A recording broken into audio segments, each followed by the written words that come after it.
Good afternoon, everybody. Just wanted to welcome everyone to our webinar this afternoon on other fatigue modes, or other failure modes, fatigue, vibration, and thermal failure. So, sorry that we're starting a couple minutes late, guys. We just had a couple issues logging in here. But what I'd like to do today is talk about failure modes that aren't basically standard yield-based failures. What other ways can our parts fail, and how can SOLIDWORKS help us analyze those? So, I'd like to start by just going over a quick little overview here. So why consider other failure modes? Most of us design for strength for the most part, and it's a pretty good method to use, but we'll talk about that. What other failure modes are out there, and we're going to go over 3 of the most common failure modes today. Fatigue failure, vibration and resonant failure, and thermal failure of models. So why consider multiple failure modes? Well, many of us using FEA get very caught up in analyzing for strength, essentially, design for strength, where we're doing a static analysis, maybe a dynamic analysis, but we're looking at essentially material performance on the stress-strain curve. How close are we to yielding the material? Now, even if a material yields, it hasn't necessarily catastrophically failed, but it is typically considered to be failed in terms of basically service. It's a service failure. When one of your parts yields, it will often not perform as intended. But if you've got a significant safety factor with respect to yield, you're safe, right? Well, not exactly. There are lots of other ways that things can fail. Now, some of those could be fatigue failure. You might have a safety factor of 3 or 5 or even higher than that with a single load case, but most parts don't see single load cases. Very, very infrequent these days do we design parts for single use. Typically, things have a service life. That might see 10,000 cycles or 100,000 cycles or 5 million cycles of load over its life, and even if you're safe with respect to material yield on a single loading, when you repeat that load hundreds of thousands of times, you can get catastrophic failures being caused. Now, fatigue's typically a surface-initiated failure that grows over repeated loadings, and we'll talk about how SOLIDWORKS can help in that regard. Another way things can fail is thermal failure. Now, that could be things physically melting if they get too hot, but more often than not, it will be due to material properties weakening at elevated temperatures. Now, something might behave fine at room temperature or at whatever service temperature you designed it for. If those parts see hot service, a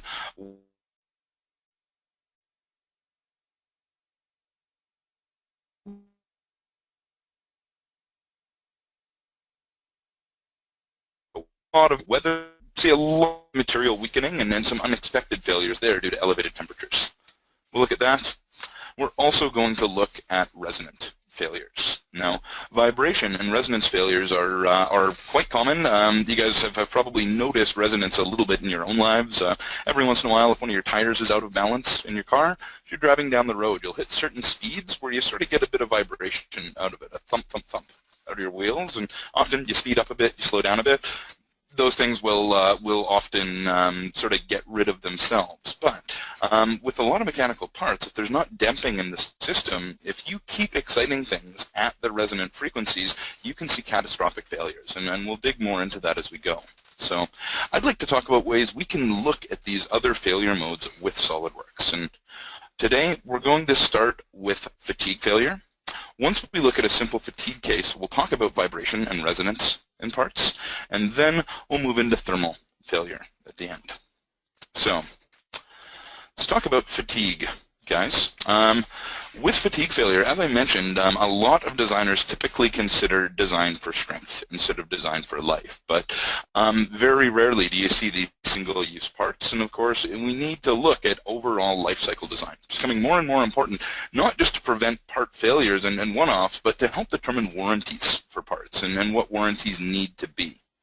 So, what you guys are actually looking at right now is a case of Aloha Airlines, and this was decades ago, but a catastrophic fatigue failure that originated in a little crack around one of the windows, and it actually ended up with a huge chunk of the cabin being blown off in flight, the cabin depressurizing, and it was quite a catastrophic accident. So that's an extreme use of fatigue failure. Hopefully nobody here ever sees something like that in their lifetime that they were involved in, but we're going to help you check that and ensure that that won't happen. So how does fatigue analysis work? Well, it's very similar to how you'd calculate fatigue by hand. So we're going to start by computing mean and alternating stresses on the part. So what's the sort of mean or average stress that a part sees over the cycles? And then how much actually alternates as that part's loaded and unloaded, loaded and unloaded. So you kind of have to separate out dead loads and dead stresses and alternating stresses. Then we'd look those up on an SN curve. And we could do that by hand very quickly. Look at a single stress condition, look at the alternating component, look up an SN curve for that material, and find out how many cycles to failure we're going to see. But SOLIDWORKS automates this, and it performs it very quickly, and it does it over the entire model. So it's not a single point calc. It's going to look at every element at the same time, especially useful if you're not sure where that fatigue failure might be. Now, the nice thing about this as well, we don't have to do any hand stress calculations. We use a static study as an input for this case. So let's look at an example of this, guys. Whoops. I think I have an extra slide in my slide deck. So let's have a look at that. I'm going to pop over into SOLIDWORKS here. We're going to look at an extremely simple part today. Now, we could literally talk about fatigue failure and the ins and outs of it for hours, guys, but we just don't have time in today's webinar. So I'd highly recommend, if you're interested in fatigue failure, talk to your Javelin rep about getting in for our simulation professional training. We go over a bunch of cyclic fatigue and sort of harmonic sinusoidal fatigue and importing your own load history data, doing more complex fatigue studies. So today I'll show you guys a very simple example of that. So I have this little L bracket right here, probably the simplest part we could really model, other than let's say a piece of bar. So we've applied a material to it, and in this case it's a 7075 T6. You'll notice the SN next to it. The nice thing with this, if you see SN next to the name, it means SOLIDWORKS has an SN curve for the material. And there's a few materials in our library that have built-in SN curves, but there's actually a bunch of other ones that don't have SN curves built into them. Nice thing is, though, SN curves are typically readily available for a lot of metals, and you can enter your own SN curves for any material you'd like.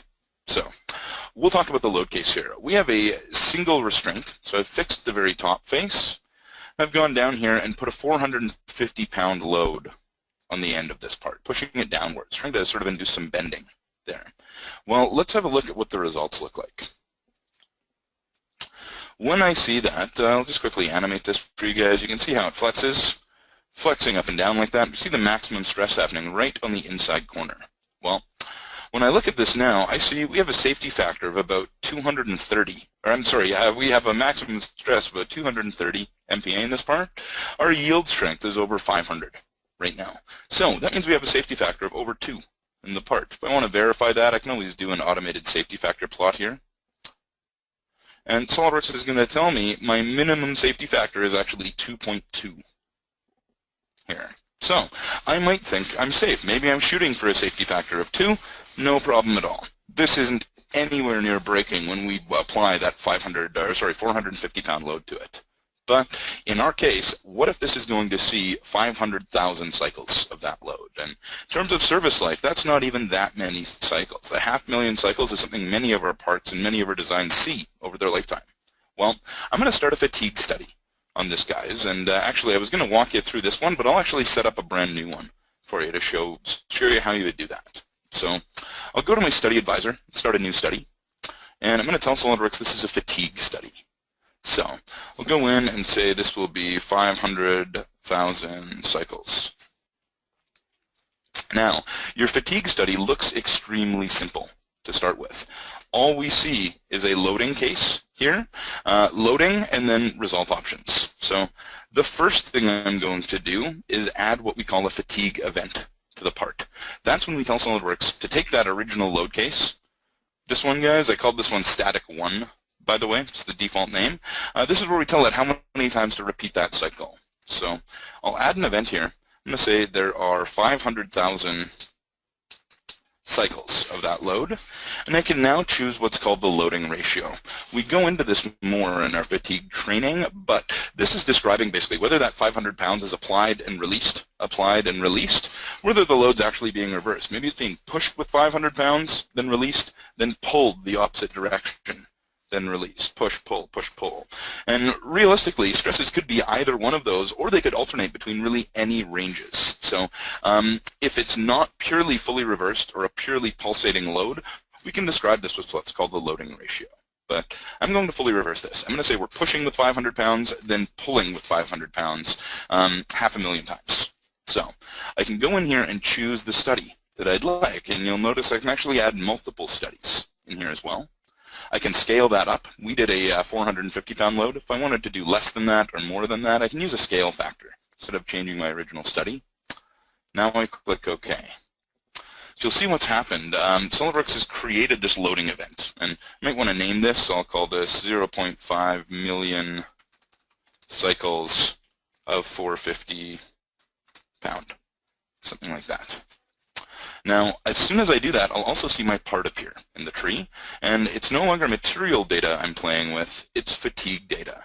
So here's the SN curve I was mentioning, guys, and we have multiple SN curves built into SOLIDWORKS. You have different ways to interpolate these. Again, something we go over in the training course. Depends on how much scatter you have in your SN curve and how it's scattered. We can actually define up to 10 SN curves for different materials based on different mean stresses. And there's a nice ASME technique that we have.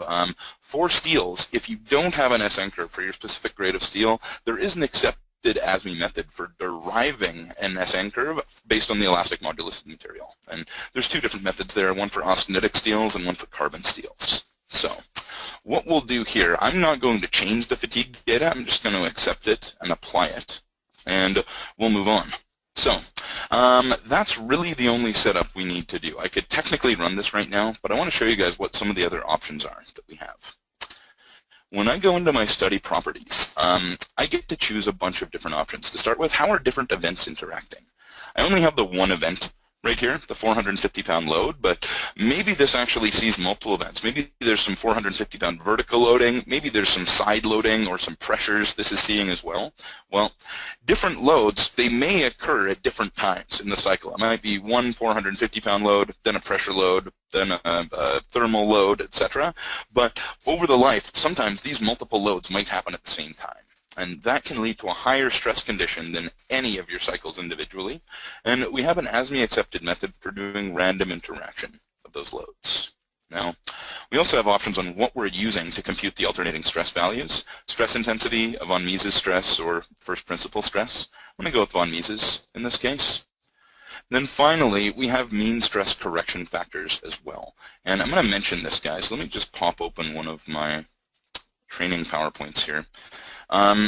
Most of the SN curve data that's available to us is done with what we call a zero mean stress. Now, that basically means the part is completely relaxed between load cycles, but that's not always the case. Dead loads and just different loading conditions can lead to positive mean stresses or negative mean stresses, and these actually change the SN curve. Basically, the higher the mean stress, the lower the number of cycles to failure. Positive mean stress is always your worst case SN curve. Sometimes going into compressive loadings, you'll actually improve the fatigue life with the compressive mean stress. But because most SN curves are produced under zero mean stress, we don't really have multiple SN curves we can apply. Sometimes we do. SOLIDWORKS will support up to 10 of them, but if we don't, we have to look at mean stress correction factors. And we have multiple stress correction factors we can use. And again, we go over these in the training course, guys. But in this case, I'm going to choose a Gerber mean stress correction. We also have fatigue strength reduction factors. Really, this is an ideal case. Just about anything is going to reduce the fatigue life. Corrosive service environments, elevated temperatures, notching, fretting, things like that. But I'm going to leave that alone for now, and we'll run this. So let's click Run. Runs very quickly, and I can actually see for the 500,000 cycles that I predicted, our damage percentage is 250%. If you see damage over 100% in a fatigue plot, you have failed the part. So where exactly is that? Well, I could start a ISO clip on this. And I'm going to say let's limit this to 100% damage. Well, that's the region that's actually failing right there. Everything else should take the 500,000 cycles with no failure, but our critical stress location is at 100% damage and higher. So this leads to an interesting question. We know it's not going to take 500,000 cycles of fatigue. it's going to cause 250% damage to the structure. So how long will it last? Is it going to last 10 cycles, or 100,000, or 300,000? Well, this is where the life plot comes in. If I activate my life plot, it will actually show me the lowest life on the structure. So kind of reversed from what we're seeing here. The colder colors are actually worse in this case. So the minimum life cycle in this part is about 200,000 cycles predicted. So we're assuming that center part will last about 200,000 cycles to failure. So we're not going to last the 500,000 cycles. We're actually not even going to last half of that. And this can be used to make some very good decisions about the service life of the part, whether we need to try out larger fillet sizes, different materials, bigger thicknesses, etc. Or maybe it plays into warranty concerns as well. If you're warrantying these for let's say 500,000 cycles or whatever that corresponds to in years or months, or whatever your business uses, we would have to downgrade that, or we could get into some very expensive warranty concerns in a couple of years. So that's fatigue failure in SOLIDWORKS. Very quick, very easy to check, guys, and SOLIDWORKS makes it, again, easy to check without spending a lot of time. So the next thing we'll look at now is resonance in parts, and we'll look at a very simple example of this, but we can get into some very complex ones as well. So what is resonance failure? Well, when structures are excited near their natural resonant frequencies, displacements can get out of control very quickly, especially if there's no damping in the system. Some of you guys can experience that in your own cars, driving along. Like I mentioned, if you have a wheel out of balance, you can notice resonance around certain speeds where vibration just starts building, and you can get some pretty big thumping going on. But there is some damping in that system. There's rubber, there's actually shocks and dampers in the suspension as well that help damp out that resonance and stop it from failing. But when resonance is left unchecked, you can get some very, very bad things happening. And one example everybody has probably seen before is the Tacoma Narrows Bridge. Guys, and I'm not sure how well this YouTube video is going to come across, but this was a bridge in Tacoma, Washington, where they actually saw some resonance caused by wind loading. And what it was, wind traveling over the bridge was shedding vortexes off it, and it led to some very, very small forces on the bridge, but they were at the exact right intervals to excite the bridge near its resonant frequency, or one of its resonant frequencies. And what we see is this vibration just getting completely out of control, and eventually we see catastrophic failure of the bridge. If I move a little bit further on, yeah, the bridge ends up literally shaking itself apart. Now, it's not just in sort of civil applications we're concerned about this. Resonance is also a very large mechanical concern. Have a look at this helicopter here. This was an intentional failure based on resonance, but they have this Chinook helicopter mounted. You'll see right here it's starting to excite near one of its resonant frequencies. We're going into one of those resonant modes, and very quickly you're going to start seeing off-axis loads. You could be breaking welds, shearing bolts, or severely damaging powertrain on this, and that's actually what you'll see. Here we end up just destroying the drive on that first rotor. So hopefully that explains kind of the dangers of resonance failure. How can we deal with it in SOLIDWORKS? Well, let's have a look. We can answer questions like this, guys. Let's say I had a small compression or pumping skid, filling skid, like this. Now, again, I might run a structural analysis on that and find out you've got a safety factor that might be good based with respect to yield. But when we get into looking at vibrational modes, there's a motor mounted on that. Well, that's in service and pumping. That motor will be transferring some vibrational load into the skid. Well, we can very, very quickly go in and predict what mode shapes we're likely to see, and most importantly, what frequencies those are likely to happen at. And in this case, based on running a few different studies here, we actually found we see a couple of peaks between the 0 and 50 hertz range. See one peak right at 13 hertz, another one just about over 20 hertz. So if my motor or any sort of vibrating or pulsating equipment is creating vibrations in that range near the 13 hertz spike or the 20 hertz spike, we could be very worried about fatigue failure in the part.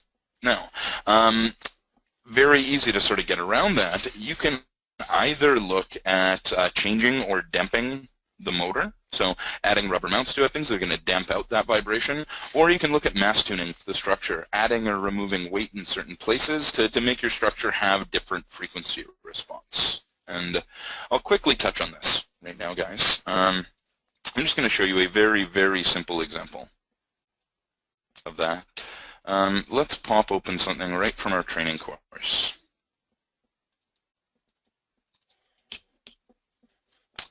A tuning fork. Now, this is actually a tuning fork designed to vibrate at 440 hertz. It's actually a lower A tuning fork. So what I'll do, I'm just going to start a very quick study on this. And, sorry, not a static study, a frequency study on this. And what I get to do now, I can very quickly go into my properties, tell SOLIDWORKS how many natural frequencies I'd like to look for, and if I know I'm looking around a certain range, like if I have a motor that's producing 500 hertz vibrations, I could say calculate 5 frequencies closest to a certain range. But in my case, I'm actually looking for the fundamental frequency, which should be 440 hertz in here. I'm going to say, let's actually look for the first 10 frequency modes. So I am not actually going to restrain the structure. I'm going to leave it completely unrestrained for now. Fixtures can have a big influence in resonant frequencies, and that's something we talk about in the training course. I'm going to run this with just a default mesh right now. Guys, you're going to see some interesting things come up. Whoops. Let me just go into my study properties and say, let's use the direct sparse solver.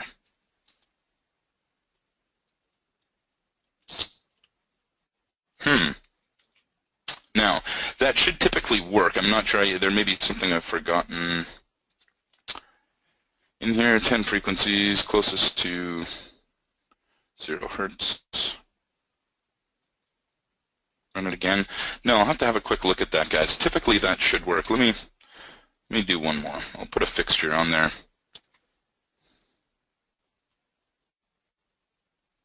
We'll do it again. But what we have to be careful of is there are going to be some frequency values here that would be damped out by holding the system. If I go through here, I'm actually going to find it's the 4th resonant frequency. That's the one I'm looking for in this case. But this is the guts of it, guys. You can go in and find your vibrational modes and the frequency it's likely to happen at. So this mode, which is what we'd expect to see, hitting a tuning fork off like a rubber block, we're calculating at 443 hertz. We know in real life this vibrates at about 440, so we're very, very close to that, within sort of fractions of a percent in there. Now, there are a lot of other things we can do.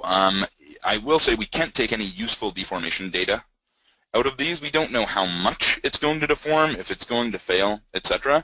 The deformation plot here is purely exaggerated. It's just to show you that the tips move more than the base, but you'll notice the resolution here has no units attached to it. It's just a unitless displacement. So that's what we can do. I can also do things like go in and plot some of these, say list my resonant frequencies, find out what all of them are, what the likely frequency is of those. You can also look at what we call mass participation and how much of the structure is involved in different vibrations. So let's jump back to the PowerPoint for a second, and we're going to look at thermal analysis as well, guys. So why do we care about thermal failure? Well, your parts might be fine at room temperature service, but what if they see elevated temperatures in service? What if you're designing things that are going to see hot service or cold service? Well, we can see a couple things. We could either see actual thermal failure, so things actually melting or yielding, or we can see thermal stresses induced by the thermal expansion or thermal contraction of those parts that can elevate stresses above yield and above allowable service limits. So we're going to look at elevated temperature in this case, and elevated temperature will typically reduce your yield strength, reduce your stiffness, and also cause thermal expansion and induce stresses as well. So how are you guys currently accounting for service temperatures right now? Well, I'll show you one thing we can do in SOLIDWORKS. So let me load up a model.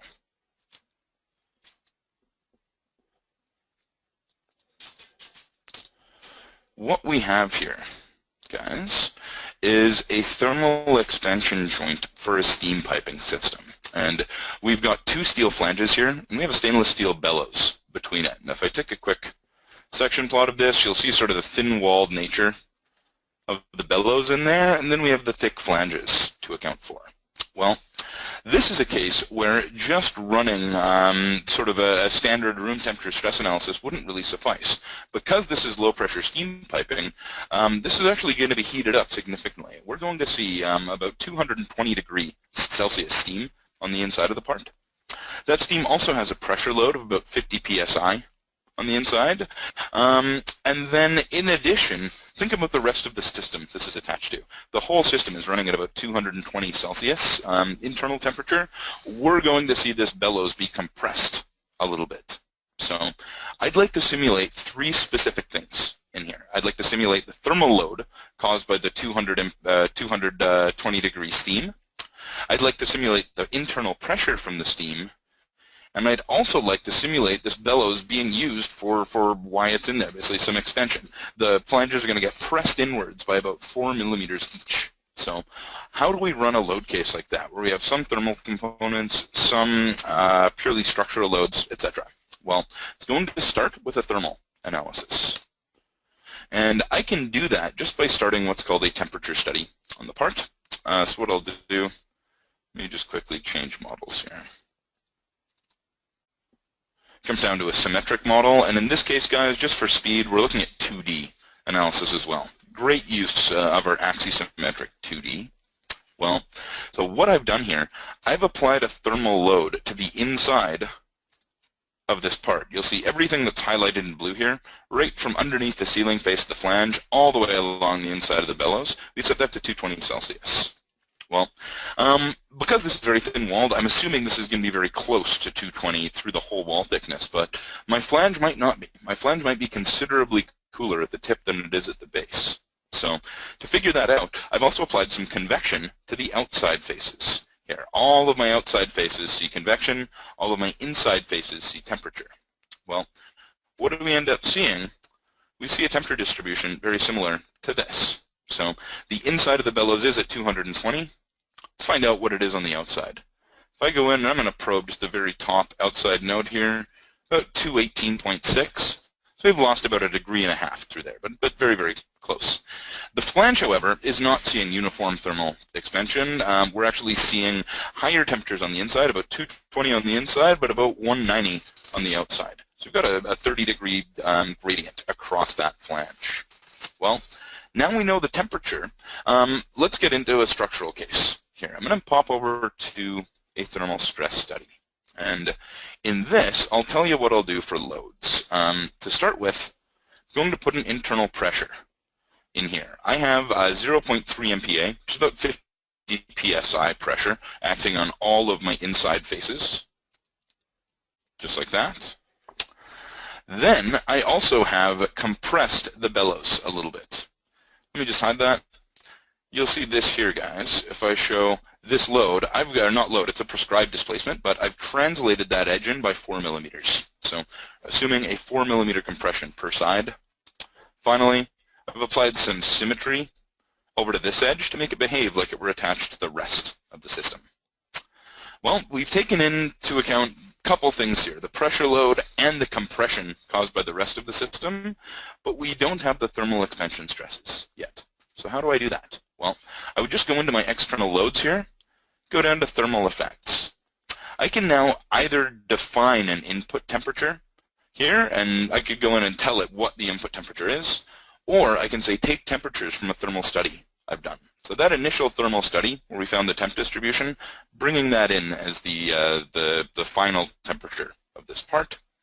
You also have to give it a reference temperature at 0 strain. So when's it relaxed? Well, it's going to be about room temperature in this case. So once we run this, we actually see quite a complex stress state. Let me turn off my 3D plot there for a second. So I'm going to look at this in a front view and just animate it quickly. Well, as I animate this, guys, you're going to see a couple things happening. Of course, for compressing it inwards, that's what we specified in there, the 4 millimeter compression. But you're also going to notice this is moving out a little bit. It's getting a little bit larger in diameter. You can notice this really clearly over at that symmetric edge here. It's being pulled outwards, and that's due to both the pressure and the thermal expansion there as well. Now, again, with 2D analysis, we've got some great tools we could use. If I want to look at this as a 3D plot, and very quickly revolve that color plot and see what this looks like in 3D, even animate the stresses in 3D, see how that's going to behave. Now, there is one crucial thing I haven't done here, but something we do talk about in all of our simulation training courses. We haven't really given these materials thermally dependent properties, or sorry, temperature dependent properties at all. I've gone in and raised this up to near 200 degrees Celsius, but if I go in and look at my materials right now, say my plain carbon steel in here, it only has a single value for elastic modulus, a single value for yield strength. We haven't defined how those degrade with temperature. That's very important as well. We're not going to run through that on this part today, guys, but you can take any of these parts, copy and paste them. If you pop over to your Tables and Curves tab up here, you'll see we can actually define how various different properties change with temperature. And often, in a structural case, we're most concerned with the elastic modulus and the yield strength degrading with temperature. So I can go in and define curves for those. Show you guys a quick example of that. Let me get into one of these. Here's a thermally dependent 2014 T6 aluminum. So if I look over at my properties on this now, instead of my elastic modulus being a single point value, I could go down and say this is temperature dependent. And once that happens, you'll see it sort of sticks. It stays as temperature dependent, and now based on the final temperature it's going to see, it's going to be looking that up on this curve. So I've got my yield strength degrading with temperature. I also have my elastic modulus degrading with temperature there, and that's all just done with some manual data entry. If you have sort of yield versus temperature information, you can create these temperature dependent materials in literally minutes in SOLIDWORKS. So, guys, hopefully this has given everybody a little overview of sort of other failure modes in SOLIDWORKS. We're not just a yield-based program. We can start looking at fatigue life, estimating fatigue life for durability, warranty concerns, etc. Look at thermal failure and structural failure based on thermal loads, and also identify resonant frequencies where our parts may fail if they're excited near those frequencies and placed into resonance.